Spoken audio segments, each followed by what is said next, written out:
안녕하세요. 연준의 중요한 발표가 있었죠. 기준금리를 0.25%포인트 내렸다. 이 소식 자체는 이미 들으셨을 겁니다. 근데 저희는 오늘 그 발표 너머를 좀 보려고 해요. 연준 의장의 그 기자회견 이 원자료를 가지고요. 그 행간에 숨어 있는 진짜 의미가 뭘까?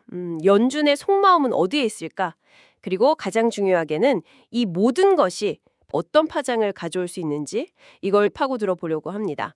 네, 복잡한 퍼즐 조각 같은 연준의 발언들 속에서 핵심 그림을 한번 같이 맞춰보는 그런 시간이 될 겁니다.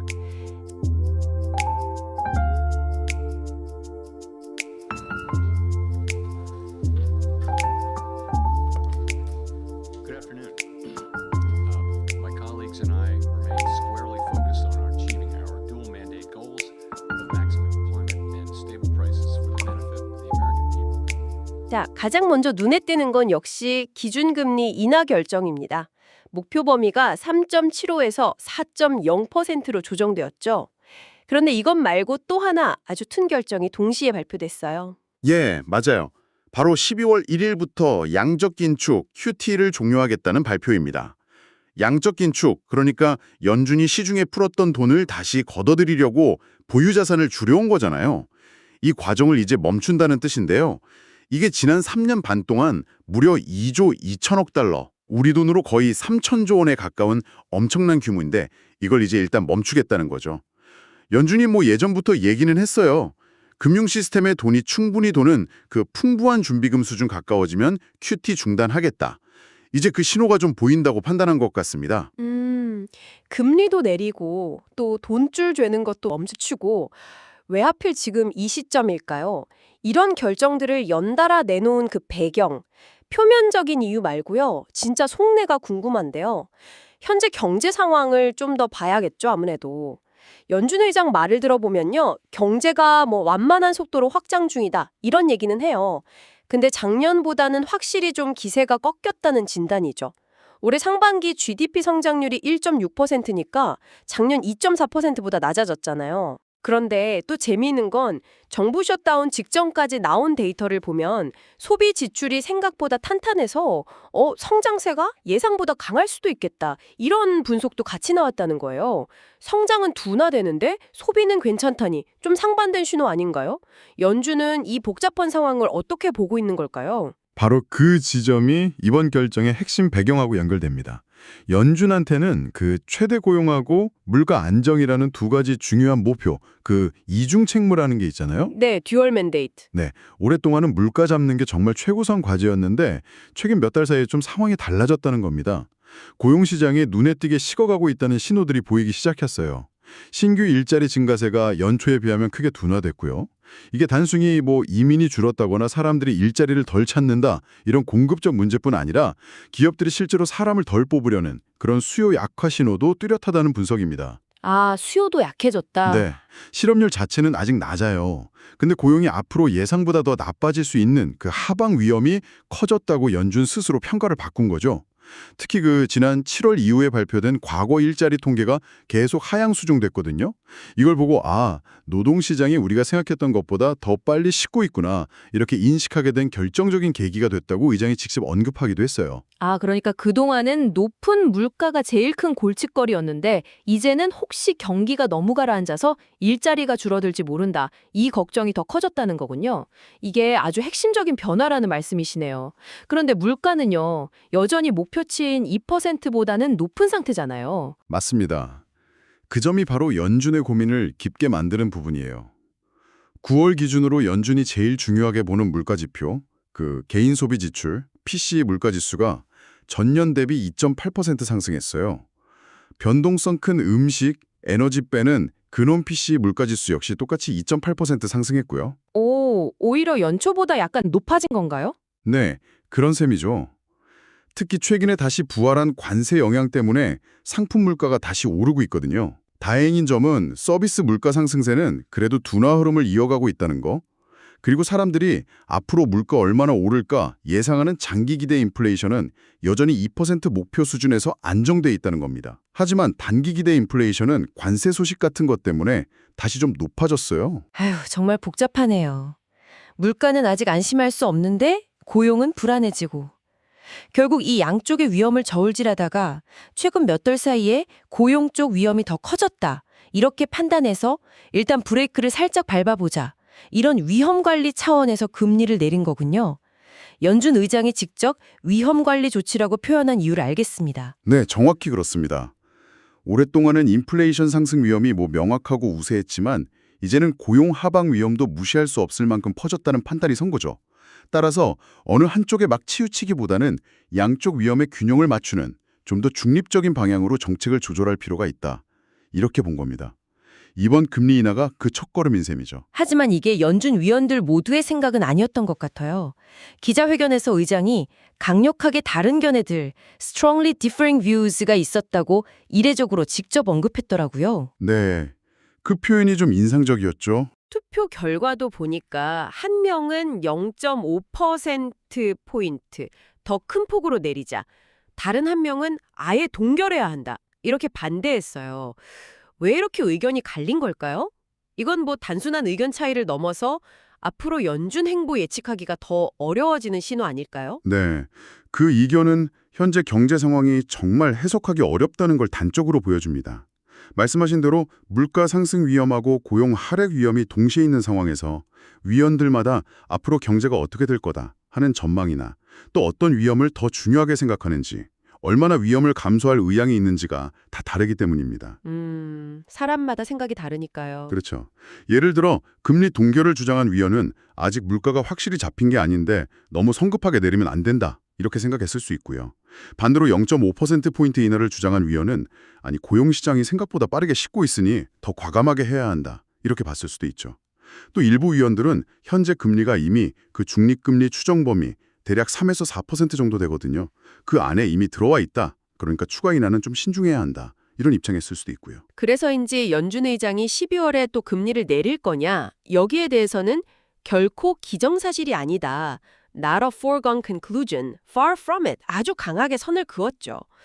이건 그냥 시장 기대감을 좀 관리하려는 립서비스 같은 걸까요? 아니면 진짜로 12월 결정에 대해 내부적으로도 확신이 없는 상태다, 이런 뜻일까요? 시장이 너무 앞서 나가서 12월 인하를 막 당연하게 받아들이는 분위기, 이걸 경계하는 측면도 분명히 있고요. 하지만 동시에 방금 말씀드린 것처럼 위원회 내부에 실제로 다양한 시각이 존재하고 앞으로 나올 경제 지표들을 진짜 봐야만 다음 결정을 내릴 수 있다. 이런 진심도 담겨 있다고 봅니다. 아, 미리 정해진 건 없다. 네, 미리 정해진 길은 없다. 12월 회의 때까지 나오는 데이터 보고 경제 전망과 위험 균형을 다시 평가해서 결정하겠다. 말 그대로 데이터 의존적 자세를 강조한 거죠. 당신 입장에서는 사실 연준의 다음 스텝을 예측하기가 더 까다로워졌다. 이렇게 볼 수 있습니다. 그런데 예측을 더 어렵게 만드는 변수가 또 있죠. 그 미국 연방정부 셧다운 때문에 중요한 경제지표 발표가 줄줄이 늦어지고 있다는 점. 연준조차도 평소에 의존하던 공식 데이터를 제때 못 보고 민간기관 자료나 자체 조사 결과에 더 기댈 수밖에 없는 상황인데요. 이런 상황에서 제대로 된 정책 결정을 할 수 있을까요? 그 점이 현재 통화정책 경로에 또 다른 불확실성을 더하는 아주 큰 요인입니다. 연준 의장도 이 문제를 인정하면서 안개 속에서 운전할 때는 속도를 줄이는 것이 현명하다 이런 비유를 들었거든요. 안개 속 운전. 네.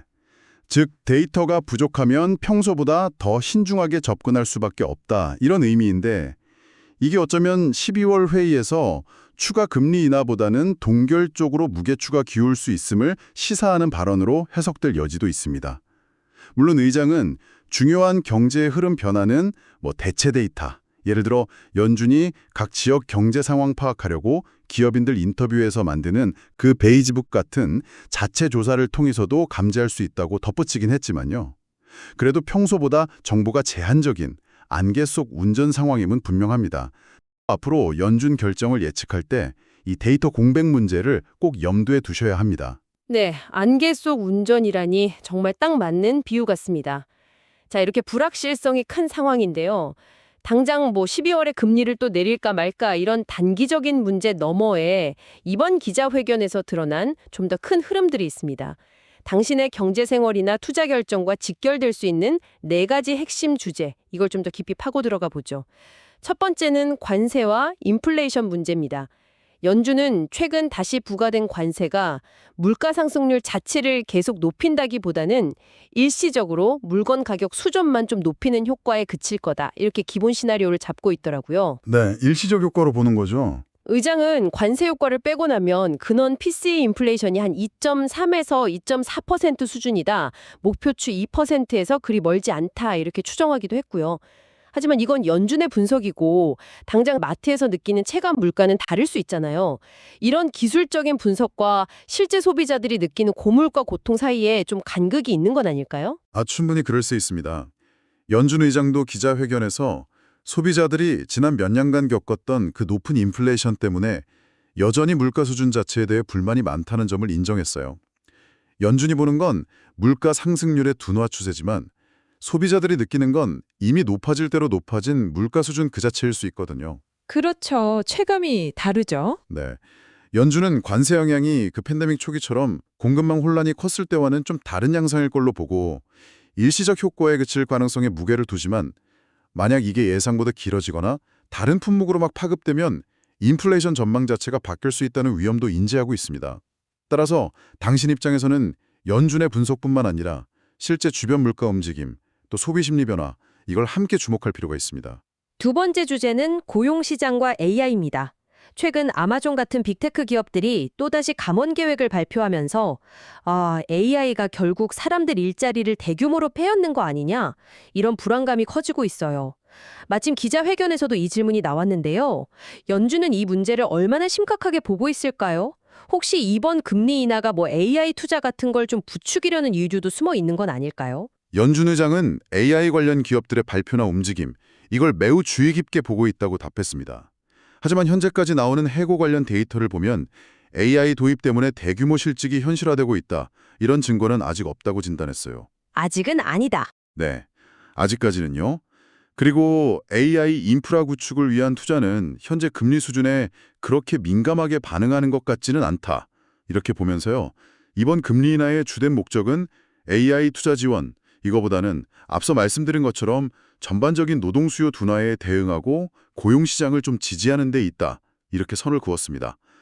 물론 장기적으로 AI가 생산성을 크게 높일 잠재력은 있지만 단기적으로 특정 분야 일자리에 미칠 수 있는 충격이나 그로 인한 사회적 전환 비용, 이런 우려는 분명히 존재하죠. 직업이나 산업 분야에 AI가 어떤 영향을 미치고 있는지, 그리고 그게 연준의 고용 전망에 어떻게 반영되는지를 계속 지켜보는 게 중요합니다.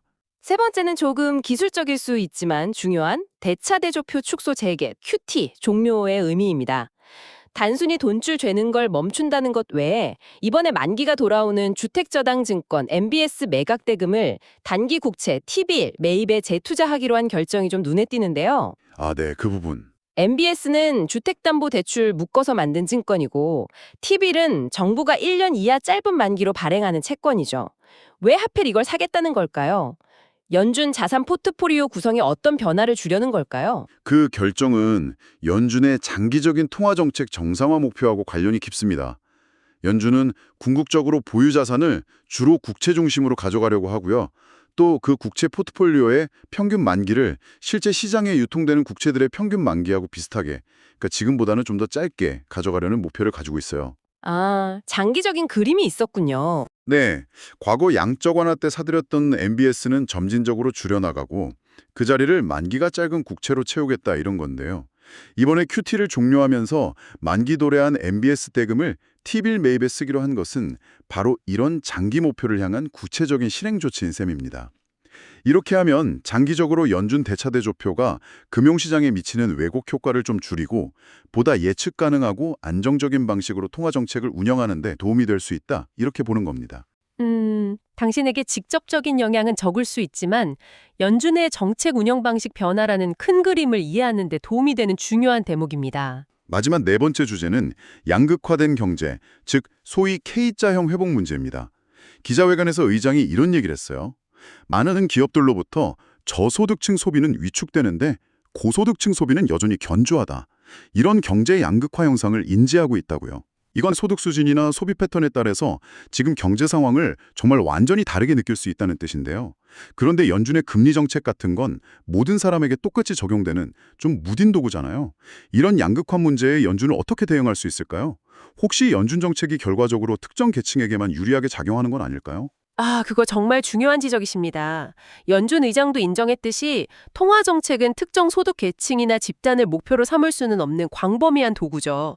하지만 연준은 그 최대 고용이라는 목표 달성이 결과적으로 모든 사람, 특히 소득이 낮거나 취약한 계층에게 가장 큰 혜택을 준다고 아주 강하게 믿고 있습니다. 최대 고용이 중요하다. 네, 즉 강한 노동 시장을 유지해서 일자리를 구하기 쉽고 임금도 오르는 환경을 만드는 것.